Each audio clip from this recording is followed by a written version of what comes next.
Hi, my name is Stevie and I like to write songs. I'm prepping all my songs for final release, and one of the tasks that I need to complete is doing all the artwork for the individual singles. So I thought it'd be interesting to show you how I do that today. So let's have a look.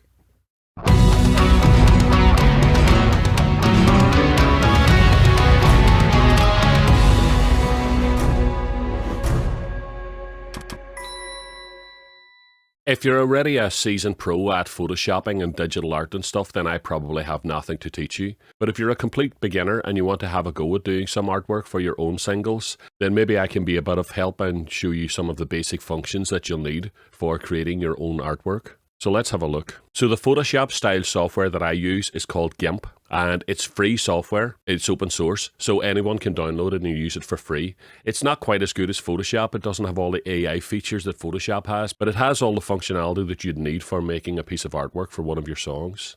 So this is GIMP. I looked up the requirements for when you want to upload your own artwork to DistroKid, and these are the requirements. So we'll start a new project, new.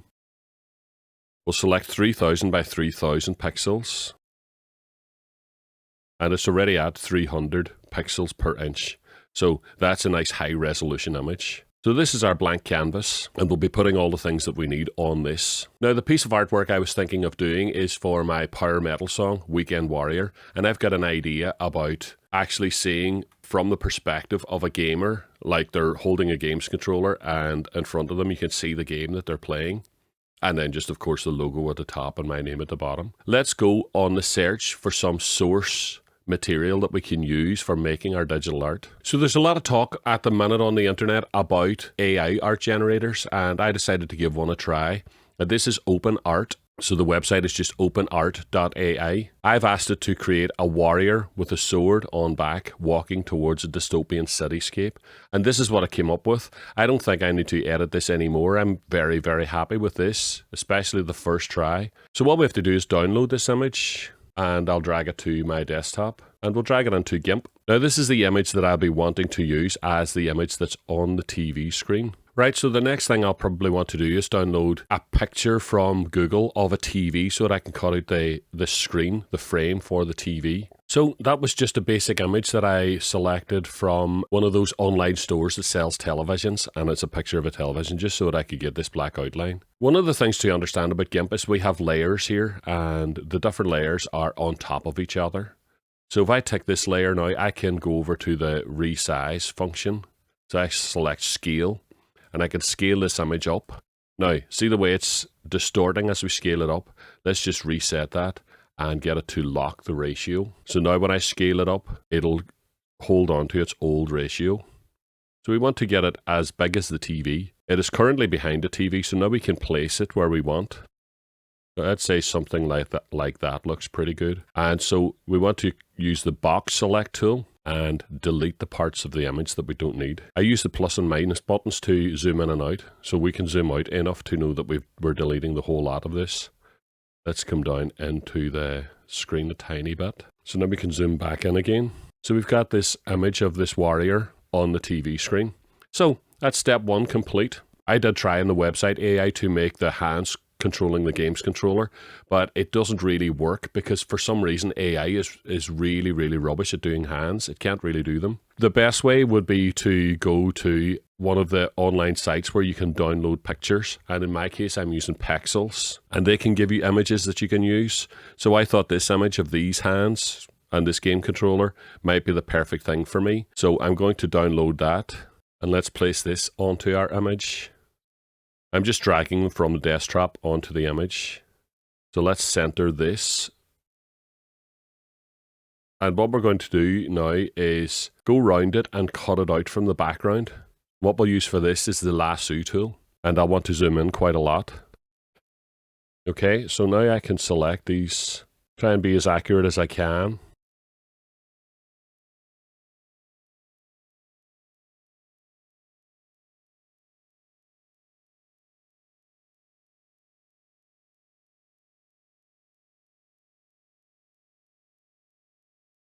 Okay, so I have selected the part of the image that I want, and so if I go copy and paste, it'll create a new layer move the old layer down below the background and just disable it so that we remember it's still there. So we're looking good so far. So I want to move this, reselect this little tool here for moving. I can select it. We probably want it further down, maybe something like that. Yep, that feels okay to me. So we need some background and context for this now, because we wouldn't have the TV just on a white screen like that. One of the things I like to do for starters is download some kind of grungy background so that there's dirty wall or brickwork or something. So we could try that. One of the things you need to be careful about whenever you're just doing Google searches and downloading images, always make sure that you have the permission to use it. Make sure it's some kind of Creative Commons license-free image. So this is the background that I'm going to use, and you understand that when we're saying about layers, we need to move this down to the bottom layer. And now it's nicely behind the TV. Now, none of the colors in this are looking fantastic at the moment, but we'll look at color after a while. The thing that I'm concerned about at the moment now is that maybe we need some kind of background behind the guy's hands, some kind of context, a desktop or something. And I was hoping for something a bit mad scientist, a bit crazy looking. So maybe things like electronic gadgets and scientific equipment and all around. So we'll try and find something like that and put that in as a layer. Let's move it right up to the top so we can see it. And it's this. This is the kind of thing I had in mind. So let's scale it up big enough. So we use the scale function again, click it, make sure it keeps its aspect ratio, and we want it at least as wide as the original image. Now we can move it down to below all the other images, but just above the background layer, and reposition it until we're happy with the position of it. Yeah, I'd say something like that is working for me. And I'm not liking these parts at the side where you can see where the image has been overlaid. So let's erase those. So we select the eraser tool, and we can change the size, get a nice big size, and use almost no hardness. So I've hardness turned off to 0. So we can just very, very mildly just erase these parts here. You get right down as far as there, probably. And now we've blended in the difference between the two sections. So the composition is looking okay at the minute. I'm wondering, let's see what it looks like if we put the text on. So we'll select a text layer by selecting this tool here, and we'll write the title of the song. And we'll of course want that at the very top. We need to find a font now that we like. This is just a standard Arial font, and all different fonts have different looks to them, and we can scroll through the fonts and have a look at them. So if we look at here, there are literally thousands of fonts, and you could go down a rabbit hole looking for the correct font. And you can download your own fonts, which can also be really interesting. I sometimes go on the search to find fonts that I really like. Sometimes you need one specifically for the actual artwork that you're working on. Something like this Weekend Warrior here, something sort of scrolly, is going to work for me. So in the end up, I decided that I did want to download a font specifically for this. This Viking Normal Thin was the font that I ended up liking. So let's position that. At the moment, I haven't decided on a color yet, and I think maybe I'd like to stretch it down and have it slightly elongated and slightly overlapping the TV screen there. There's another couple of things that I like to do in all my artwork, and one of them is I put my name in. Okay, and on all of my artwork, I've been using the same stuff for this. So I use a font called Yellowtail, and I've been stretching out the distance between the letters until it takes up most of the screen using a font of 100.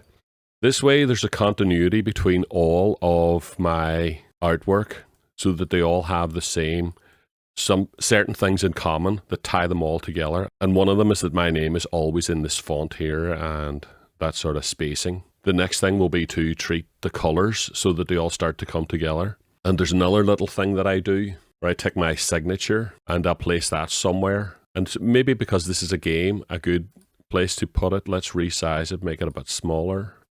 We could put it, for example, in the bottom corner of the screen. And when I blend that in, that'll not be as noticeable. So all the compositing is done. And now we just want to sort of start working on colors and things. Let's take these things away for now. If I'm sure that I'm happy as it stands right now, then we can make a new layer from visible. Now we can turn off all these other layers because this layer has everything composited together. And there's a couple of cool things that we can do. For example, if we go into colors, we could go colorize and actually select a hue that we think is really good. That blue is really nice.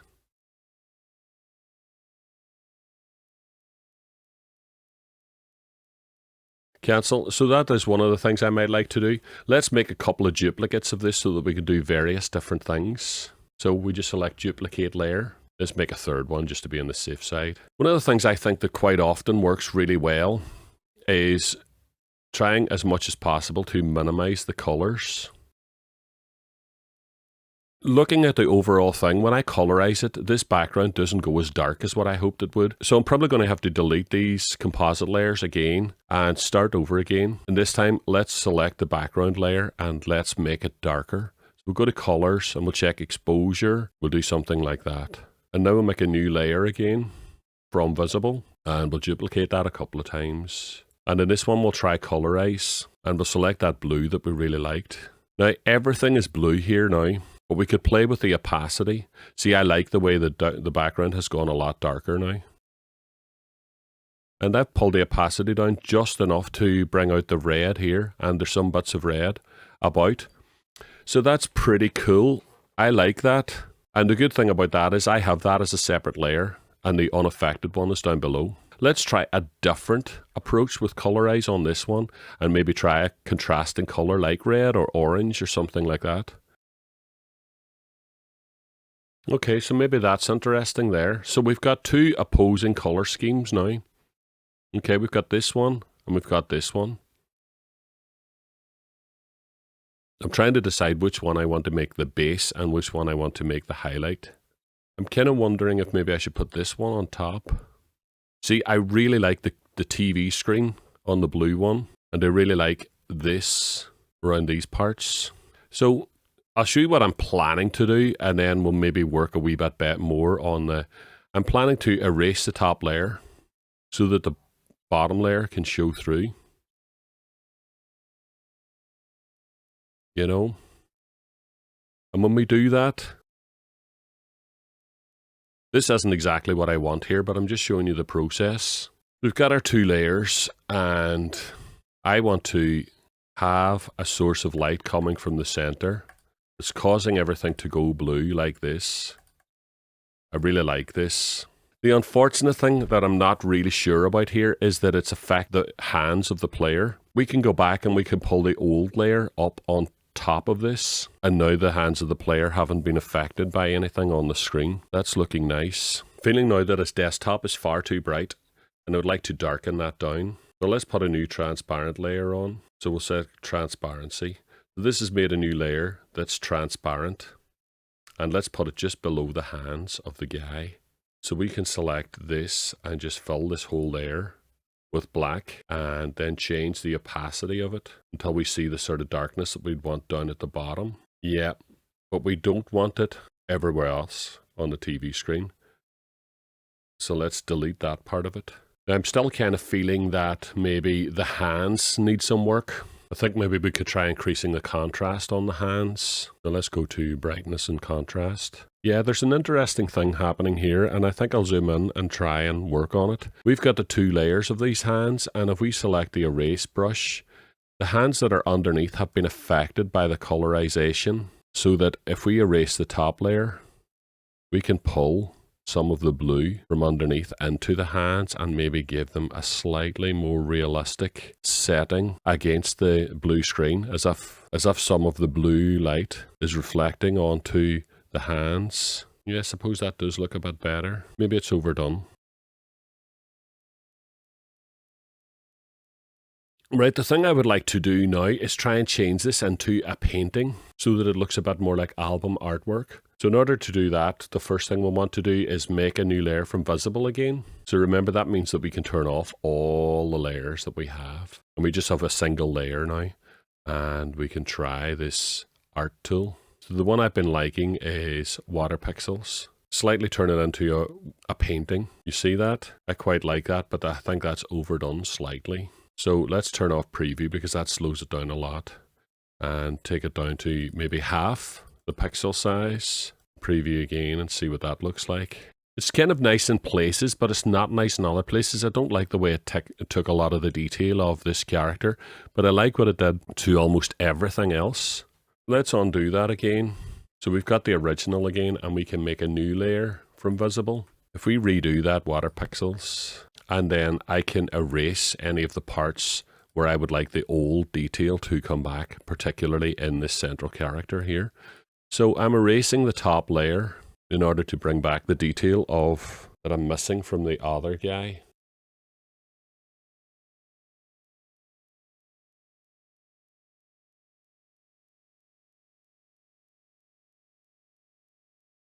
It's a bit easier for me to see what things I am erasing here by making the other layer invisible. And let's turn it back on. So now we have him in kind of full resolution again, but everything else still has the water pixel thing.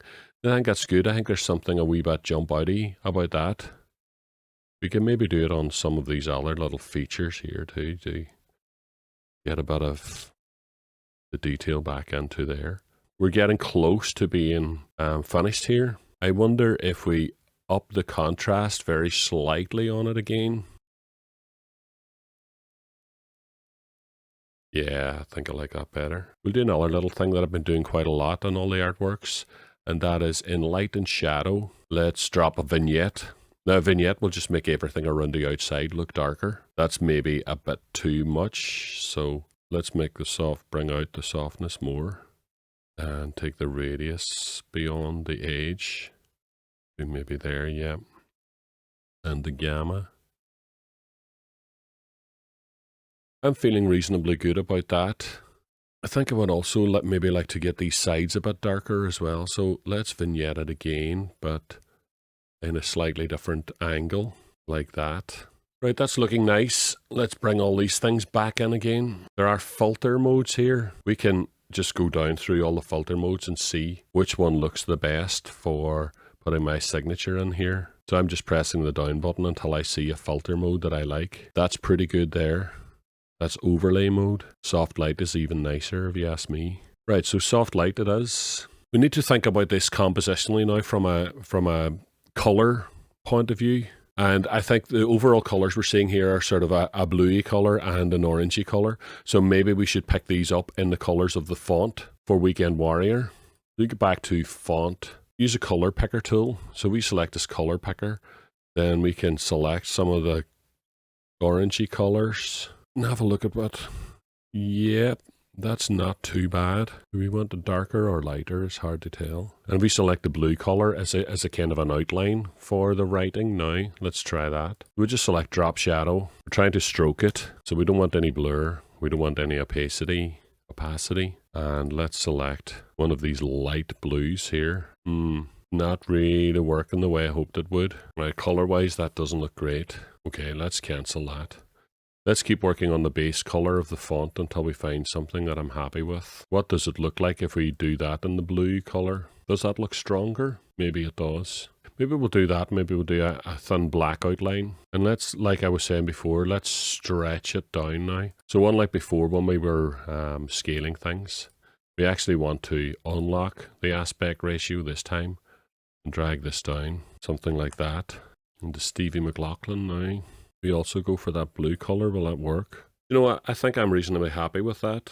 Maybe we could put a bit of shadow on my name just to let it stand out from the hands a bit. That does help it to stand out from the hands a wee bit there. I think that's okay. Yeah, I think we'll call that finished. I'm quite happy with that. So anyway, I hope you found that interesting. That's my process for doing the artwork. I don't think there's anything wrong at all with just going into one of the AI programs and actually just getting it to do all the work yourself. But for me personally, I never find that fully satisfying. I always want to composite certain ideas of my own and control the composition a wee bit. But it's great for getting things like dystopian backgrounds and dragons and things that you might need for doing the types of artwork that we need for metal songs. So I'd love to see any artwork that you guys try yourselves. It'd be very interesting. And I'm very, very much a novice at it myself. So I'm always open and excited about finding new processes and new things and new tools and tricks that we could do for doing this. So let me know in the comments what you guys think and if there's any other things that I could be doing to make my artwork a bit better. So let's have a look now at all 21 pieces of artwork that I have completed for this project. And I'll be releasing all 21 songs next week. So this is the artwork that I did for Tree of Life. I had an idea about a tree with guitars growing out of it. I asked one of the AIs to do it for me, but they all came out rubbish. So in the end up, I downloaded a generic picture of a tree, and I went to a guitar website and I downloaded a whole pile of pictures of guitars, all different types of guitars, and I composited myself. And then I asked the AI to generate a moon and generate a starlit background and mountains, and it did the background for me, and then I put a watercolor effect on it. And so the next one, so this is the artwork for 12. Now it was based on the TV series 12 Monkeys, so I had it's in the lyrics that the 12 monkeys are like numbers on a clock face, so that's what I tried to do. I wanted a steampunk kind of clock. So I got the AI to generate me a steampunk type clock, and then I got it to generate some cogs and stuff and put them in my background. And then I found lots of pictures of chimps showing their teeth. So it took me quite a while to put all this together, but in the end up, it looks quite good. I'm very happy with it. This one is for Rage Circuit Reflex. I did want somebody screaming. I got AI to generate me a whole lot of them, and I wasn't happy with any of them. So in the end up, I found a picture of a skinhead screaming on Google, and I superimposed eyes that are all blackened out against embers in the background, and then I put a very extreme art effect on it. I think it looks quite strong. I'm happy with it. This one took me quite a long time to do because I accidentally fell upon a picture that was actually used in Apollo 13 or one of those Apollo movies anyway. And I liked it so much that I wanted to try and reproduce it. So I got AI to generate me an astronaut. I like this arm here, but the other arm, as I was saying, AI quite often gets arms wrong. In fact, this guy's only got 3 fingers. So I reversed this arm and put it underneath him here. And then I didn't like the helmet, so I got it to do me a couple of different helmets, and this one had enough little bits of detail and stuff on it. So I superimposed this on top of the old helmet. Then I got a skull and put it in here, and then I got a starry background, and I used a spherize tool in GIMP to turn it into a circle and then erase the bits that I didn't need so that it looks like it's a reflective surface on the helmet. In the end up, it came out looking really good. I was struggling to not use the one that was on the Apollo poster. So it is still quite reminiscent of the Apollo poster, but it's my own take on it. This one was kind of 100% AI generated, at least the picture in the center. And then I took a golden frame and put it inside the golden frame and signed it and put the title on as if it's an actual painting hanging in a wall. You can see the AI it didn't understand what stairs were, so it sort of works in a funny way, but it's got it was actually the AI program DALL-E that made this one. But I kind of like the sort of messed up stairs and some. It's a bit sort of abstract. It's a bit impressionistic, so I was happy with this. So I didn't actually have to do any editing to this at all, apart from playing about with the colours and stuff. On this one, I asked an AI to make a picture of a lone figure sitting at the heat death of the universe at the end of time. And it came up with this foreground figure, but the background I didn't like. So I asked it to make various supernovas. Then I composited the two things together. So it's a very simple one, this one, but it looks quite decent in the end up. And I downloaded the Slayer font for it because this was my Slayer pastiche. I tried a few times to get AI to do this one for me, but in the end up I downloaded a picture of a model floating in water from the Pexels website. And then I downloaded ice, cracked ice, and I used one of the compositing layer filters to make the two things blend together really well, and then I limited the colours back down to just colours of blue and stuff.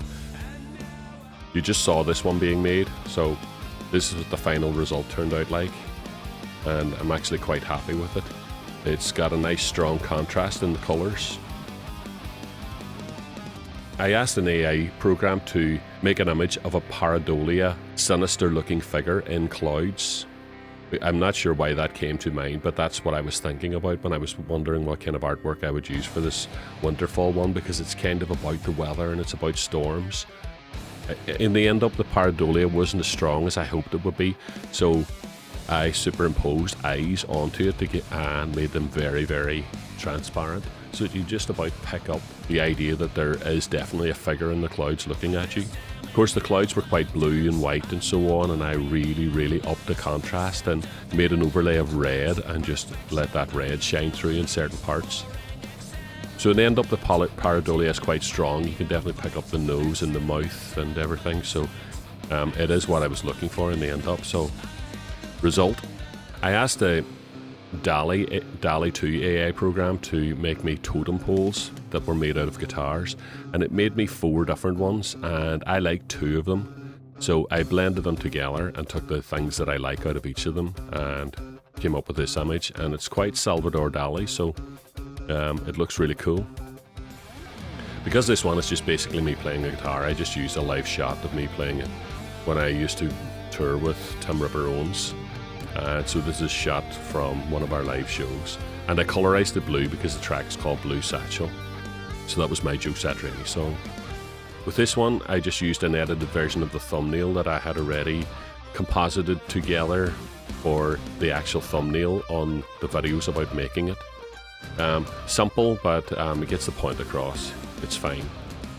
I was so stuck for ideas for artwork that when I was doing this one, I was actually wearing a t-shirt very similar to this. It's just a guitar with hands holding the strings as if they're bars. So I took a photograph of myself and I sort of tried to recreate that idea. I suppose it's a common thing that you see in people's t-shirts nowadays. It's probably a bit of a cliche, but it's for the Steve Vai pastiche, so I kind of like it. It's okay. I was very happy with this one when it came out. It actually looks almost good enough to be an album sleeve. So I had the idea about these types of floating islands from the Avatar movies, but I couldn't find anything that was usable, anything that was license free. So in the end up, I got a generic picture of a mountain, and I turned the mountain upside down, and then I got a generic picture of a cliff face, and I blended them together to make the island.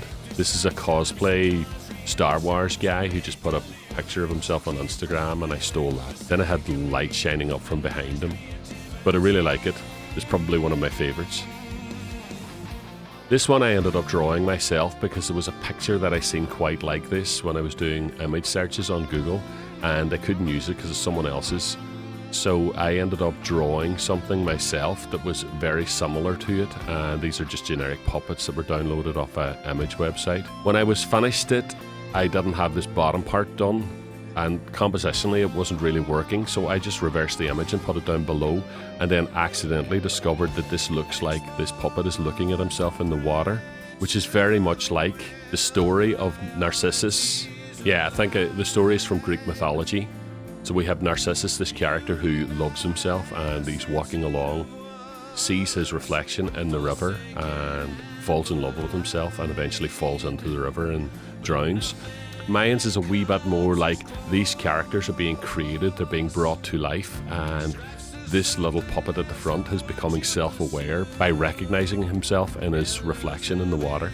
So I really like this one, especially because of the meaning that's implied by it. Plus it's very DIY and dark looking and sinister. So I like it. It's also one of my favorites. And this one just does what it says in the box. I downloaded the AC/DC font that I play about with it, and I downloaded the iconic Gibson SG guitar that Angus is famous for playing, with explosions in the background. So typical AC/DC affair. Not too much to say about this, but it actually does look quite good and quite striking. Okay, so I asked DALL-E 2 for this one to paint me a picture of monsters eating a city, which I thought was a good visual metaphor for the lyrics of this song. It made me a couple of different ones. I liked the background in one and I liked the monster in the other. It didn't come out exactly the way I hoped because he's not eating the city. But I liked the way it came out, and I simplified the colours down to just sort of shades of blue and yellow, which is quite Iron Maiden-y looking. So in the end up, it's quite a striking image. And this one is a composite from a lot of different AI things that were made. I was asking it to make me figures that were made out of trees. And the ones all along the back, I turned them upside down and made them into reflections in the water, and the one in the foreground is a completely separate one which I've superimposed over the top of it. For Everything Everywhere All at Once, I took a picture of myself pointing at my forehead, and then I put one of the googly eyes out of the movie on it.